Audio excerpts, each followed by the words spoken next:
E aí pessoal, tudo bem? Sejam bem-vindos a mais um vídeo. Com os SSDs chegando cada vez mais baratos e se popularizando nos PCs, nos notebooks e nos consoles inclusive, vem a seguinte questão: entre tantas marcas e modelos disponíveis, qual SSD eu devo comprar? Eu pretendo ajudar a responder essa questão através de um comparativo com 8 SSDs de marcas populares no Brasil, onde nós vamos olhar a durabilidade, a performance, a garantia e outros pontos. E no final desse vídeo eu vou falar qual SSD eu acredito que é a melhor opção. E nesse vídeo nós vamos ver apenas as versões de 240 e 256 GB, já que as versões de 120 GB não vale tanto a pena hoje em dia por conta da diferença de preço entre um de 120 e um de 240. Geralmente você paga 30, 40, 50 reais a mais e leva o dobro de espaço.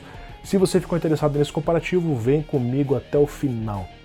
Equipado com sensor topo de linha e switches óticos de alta precisão, o novo mouse Airgamer Redragon King Cobra vem para trazer performance e um design diferenciado por um preço acessível. Confira mais detalhes pelo primeiro link na descrição. Pensando em comprar um novo PC ou fazer aquele upgrade? Conheça e visite a loja Terabyte Shop, os melhores hardwares pelos menores preços. Deu tela azul nos seus jogos, seu hardware está apresentando problemas? Conte com a GTEC Informática, assistência técnica parceira que atende em todo o Brasil. E para watercooler custo, importação sob demanda e componentes diferenciados, conheça e visite a Performance Solutions. Mas antes de partirmos para os testes práticos, eu vou fazer um breve resumo sobre cada um dos SSDs aqui comparados. O primeiro é o Kingston A400 240 GB, que figura entre os SSDs mais populares do Brasil, principalmente por conta do seu preço, R$ 170 reais. Sua velocidade rotulada é de 500 MB por segundo de leitura sequencial no máximo e 350 MB por segundo de gravação sequencial com NANDs do tipo TLC e com a durabilidade estimada para gravação até somar os 80 TB, 3 anos de garantia. E aqui vale a pena fazer uma pequena ressalva. Teoricamente não existe um limite de leitura dos SSDs, mas existe um limite de gravação, onde no momento da gravação há um desgaste na célula e o fabricante informa esse desgaste máximo como o TBW, quantidade total de bytes gravados. Nesse SSD, 80 TB. Não significa que quando você atinge esse limite, vai simplesmente queimar o SSD, você pode ultrapassar esse limite, mas é o que o fabricante estabelece como o garantido vai funcionar até aí, atrelado, é claro, ao tempo de garantia de 3 anos. Outro SSD popular é o SanDisk Plus 240 GB, que geralmente é encontrado numa faixa de preço próxima ao do Kingston, R$ 170 reais.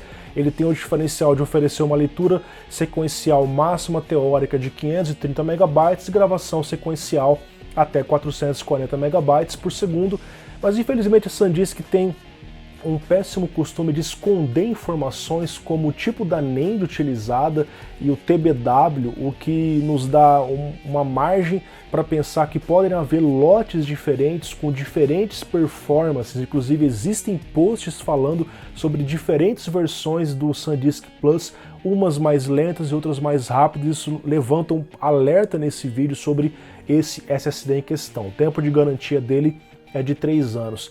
E vale fazer uma segunda ressalva, porque esses SSDs de baixo custo são de baixo custo por um motivo.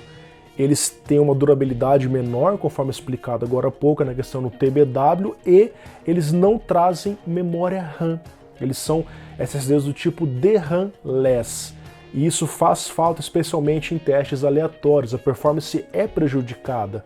Então nós temos visto vários SSDs baratos no mercado e os motivos são esses. Eles têm tecnologias um pouco mais simples e uma durabilidade um pouco menor. Com isso o custo de produção fica mais baixo. Vamos agora falar do Crucial BX500 e entre os SSDs de baixo custo, esse é um dos mais bem falados. Ele usa NANDs do tipo 3D TLC da Micron e também é encontrado por menos de R$ 200 reais. O BX500 240 GB atinge até 540 MB por segundo de leitura e 500 MB por segundo de escrita. Tem o TBW de 80 TB, o mesmo do Kingston A400, e garantia de 3 anos. Por ser de baixo custo, não traz memória RAM, assim como os outros que eu já falei aqui para vocês, apenas a versão MX500, que é superior a essa, é que traz a memória RAM como cache. A Team Group, que é focada em RAM e SSD, também tem trazido os seus modelos para o Brasil. A versão que eu tenho aqui, o L3 Evo de 240 GB, que entrega até 530 MB por segundo de leitura sequencial e 470 MB por segundo de gravação sequencial. A NAND utilizada aqui é a TLC, e a durabilidade TBW não é informada, ligando novamente o sinal de alerta para esse SSD. 3 anos de garantia, assim como os outros, e também pode ser encontrado por menos de R$200 aqui no mercado brasileiro. A divisão de alta performance da Kingston, chamada HyperX, traz o HyperX Savage como um dos melhores SSD SATA 3 que existe no mercado e um dos melhores deste comparativo. Infelizmente ele não é encontrado mais no mercado, mas ele vai servir como um parâmetro de SSD com memória RAM. Nós vamos poder ver como se compara um sem e um com memória RAM. Ele atinge, nessa versão de 240 GB, a velocidade de até 560 MB de leitura e 530 MB por segundo de gravação sequencial. Ele usa uma NAND melhor em relação a esses, a MLC, que é mais durável. Isso reflete diretamente na quantidade total de bytes gravados nesse SSD 306. Olha a diferença de um com TLC, que é 80, versus um com MLC. A durabilidade é muito maior, garantia dele padrão de 3 anos. A Gigabyte, que é relativamente nova no mercado de SSDs, traz o UD Pro 256 GB, que é um dos mais caros desse meu comparativo. Você acha ele na faixa dos R$300. Isso porque ele traz a memória RAM que eu falei para vocês interna no SSD. Com isso, uma performance um pouco melhor. Ele atinge até 530 MB por segundo de leitura sequencial, 500 MB por segundo de escrita sequencial, usa NAND do tipo 3D TLC e a durabilidade é de 100 TB TBW. A Western Digital, que é muito conhecida no mercado de HDs, também está apostando no mercado de SSDs. Eu tenho aqui o WD Green 240 GB, que pode ser encontrado também abaixo dos R$200. Ele oferece até 545 MB por segundo de leitura sequencial e 465 MB por segundo de escrita sequencial.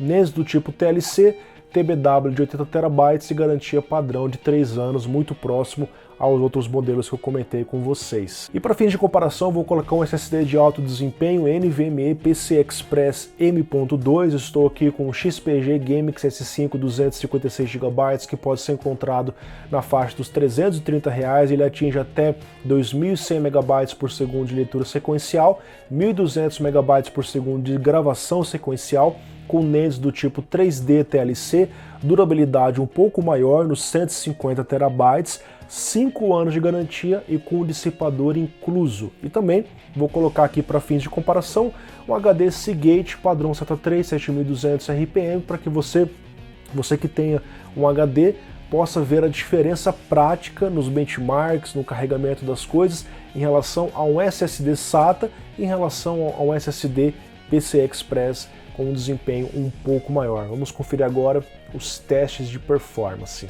Vamos finalmente aos testes práticos. Em SSD, aferindo a velocidade sequencial, nós vemos que o SSD M2 NVMe dispara na frente. Ele nem é dos mais rápidos que existem.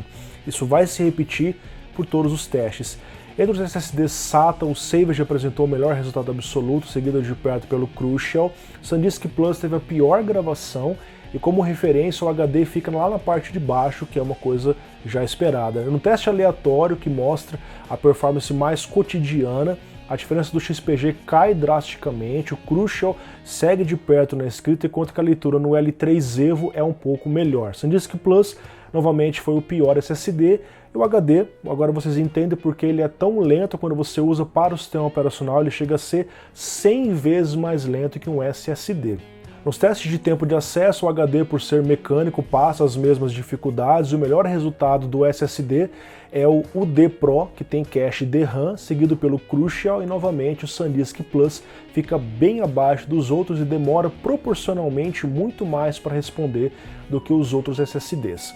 Em AtoDisk Benchmark, nós vemos o progresso de cada dispositivo, onde novamente o S5 dispara, e a maioria dos SSDs entregam resultados bem parecidos na gravação. Na leitura há algumas diferenças, aonde novamente o SanDisk Plus fica um pouco abaixo dos outros e o HD obviamente segue na linha reta, entregando um desempenho um pouco menor. Ao lado da legenda vocês podem conferir a velocidade média de cada SSD nesse teste. Partindo agora para o mundo real, na suíte de softwares PCMark 8 ela traz diversos testes de armazenamento. Nós veremos aqui que na maioria esmagadora dos testes haverá empate técnico entre os SSDs. Mesmo o melhor deles, que é o NVMe, não processa o software e seus arquivos muito mais rápido que os mais lentos. Na legenda dos gráficos consta a quantidade de bytes lidos e gravados. Não é diferente com o carregamento de jogos, por exemplo, o GTA V levou 30 segundos em todos os SSDs SATA, sendo 2 segundos mais rápidos apenas no NVMe e 20 segundos mais lento no HD 7200 RPM. Já no carregamento do Windows, a diferença entre o HD e o SSD é mais ressaltada, 45 segundos no HD, 15 segundos no SSD mais lento, SanDisk Plus, 10 segundos no SSD mais rápido. Quando nós transferimos arquivos usando uma SanDisk para o SSD ou HD, nós podemos ver um cenário sem gargalo para descobrirmos qual é o SSD mais rápido para o uso diário. Enviando um único arquivo de 6.30 GB, nós vemos que o XPGS5 termina em incríveis 5 segundos, os saves de UBX entregando melhores resultados entre o SATA, SanDisk e Team Group entregando quase o mesmo que um HD. E bom, inacreditavelmente o A400 demorou mais que um HD para gravar, isso porque ele acaba não tendo uma performance muito consistente ao longo do tempo. Ele começa gravando rápido, logo em seguida a performance dele despenca para baixo da performance de um HD, o que é uma coisa bem bizarra. Transferindo 16.945 arquivos de diferentes tamanhos da SanDisk para os SSDs e o HD, nós vemos um cenário parecido, apenas com um tempo a mais. O SSD mais lento foi o L3 Evo e o HD demorou mais de 1 minuto para terminar. Chegamos então ao final desse breve vídeo e a minha conclusão após todos esses testes sintéticos e testes práticos é que o melhor SSD SATA 3 com o melhor desempenho e o menor custo possível, com certeza é o Crucial BX500, mesmo sem ter a memória DRAM como cache, ele se saiu melhor que o D Pro, olha que coisa curiosa. Na falta dele, como uma segunda alternativa, WD Green se saiu relativamente bem nos testes e tem um preço geralmente um pouco menor que o Crucial, e como uma terceira alternativa, desde que o preço seja menor, eu sugiro o A400 240GB e evitaria o SanDisk Plus pelos motivos explicados no vídeo. Caso você queira investir um pouco mais que R$200, porque a gente está falando de SSD abaixo dos 200, você queira gastar aí até uns R$350, você pode optar pelo XPGS5, que apresentou o melhor desempenho em quase todos os cenários, tem uma durabilidade maior, tem uma garantia maior, mas na verdade eu recomendo uma outra versão que eu não tenho aqui, que é o S11 Pro 256. Ele é mais rápido que o S5, ele passa dos 3.000 MB de leitura, tem uma durabilidade maior, a mesma garantia dos 5 anos, tem dissipador e tem memória RAM como cache, o que é um diferencial muito importante para manter a performance por mais tempo conforme o que você estiver fazendo por aí. Vale ressaltar também, pessoal, que nesse mercado dos 350 a R$400 você acha SSDs de 480 GB. Então você vai ter que optar entre mais armazenamento, só que uma velocidade menor, que são os SSD SATA de 480, ou um SSD NVMe mais rápido com uma capacidade de armazenamento menor, 256 GB por segundo, ok? Com relação à garantia, vale a pena ressaltar um ponto. A maioria deles ofereceram 3 anos, as versões melhores de cada marca eles oferecem em alguns modelos 5 anos, XPG, conforme eu mostrei para vocês, 5 anos de garantia, mas o TBW, a quantidade total de bytes gravados, também está atrelada à garantia. Ou seja, se o SSD oferece 3 anos de garantia e 100 terabytes, se você ultrapassa os 100 terabytes, você também já perdeu a garantia. Então uma coisa está atrelada à outra e é o que chegar primeiro vai fazer a garantia ser encerrada. Fique atento a esse detalhe. Pessoal, espero que esse vídeo tenha sido útil. Um grande abraço, peço que, se te ajudou, compartilhe, comente aqui embaixo e até mais.